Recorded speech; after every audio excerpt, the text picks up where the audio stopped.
2024-এর 17 September একযোগে Lebanon ও সিরিয়ায় হাজার হাজার পেজার বিস্ফোরণ ঘটে। এতে 12 জন নিহত সহ 27,500-এর বেশি মানুষ আহত হন।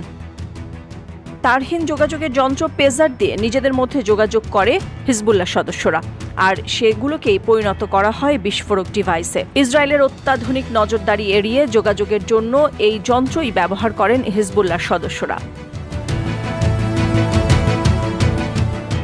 আন্তর্জাতিক গণমাধ্যমের দাবি, ইসরায়েলি গোয়েন্দা সংস্থা মোসাদ পেজারগুলোর চালান আটক করে সেগুলোতে বিস্ফোরক বসিয়ে দেয়।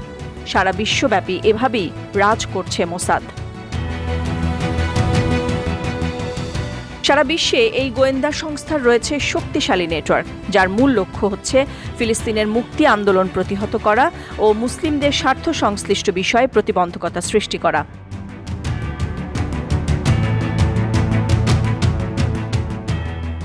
গোয়েন্দা সংস্থাটি অসংখ্য গুপ্ত হত্যা ও নাশকতামূলক কর্মকাণ্ডে জড়িত। পশ্চিমা সাহায্য ও সহায়তাপুষ্ট ইসরায়েলের এই গোয়েন্দা সংস্থা পশ্চিমা গোয়েন্দা সংস্থাগুলোর জন্যই এখন চ্যালেঞ্জ হয়ে দাঁড়িয়েছে। মোসাদ নিয়ে বিশ্বের মানুষের আগ্রহের কমতি নেই। সাধারণত কাজের সুবিধার্থে মোসাদকে 8টি ভাগে ভাগ করা হয়: তথ্য সংগ্রহ, রাজনৈতিক যোগাযোগ, বিশেষ অপারেশন, ল্যাব, গবেষণা ও প্রযুক্তি বিভাগে ভাগ হয়ে কাজ করে। তথ্য সংগ্রহ বিভাগ হচ্ছে মোসাদের সবচেয়ে বড় বিভাগ। গুপ্তচর বৃত্তির সময় এর কর্মীরা বিভিন্ন রূপ নেয়, একই কাজে বহু রূপ ধারণ করে তারা।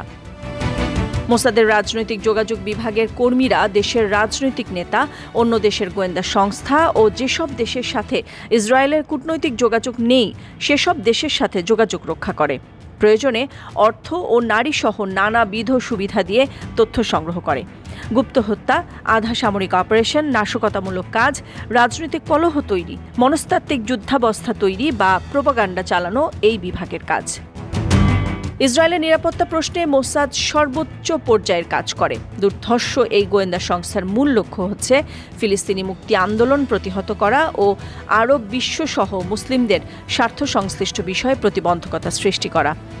ইসরায়েল প্রসঙ্গে বিতর্কিত বা রাজনৈতিক প্রশ্ন নিয়ে দীর্ঘস্থায়ী বাদানুবাদ তৈরি হলে ওই ব্যক্তি বা সংশ্লিষ্ট কাউকে অপহরণ বা হত্যা পর্যন্ত করে মোসাদ। বিশ্লেষকদের ধারণা, ইসরায়েল ও মোসাদের লাগাম যদি এখনই না টানা যায় তবে এরা বিশ্বের জন্য হুমকি হয়ে দাঁড়াবে। নাদিরা জাহান, নিউজ ডেস্ক, সারা বাংলা।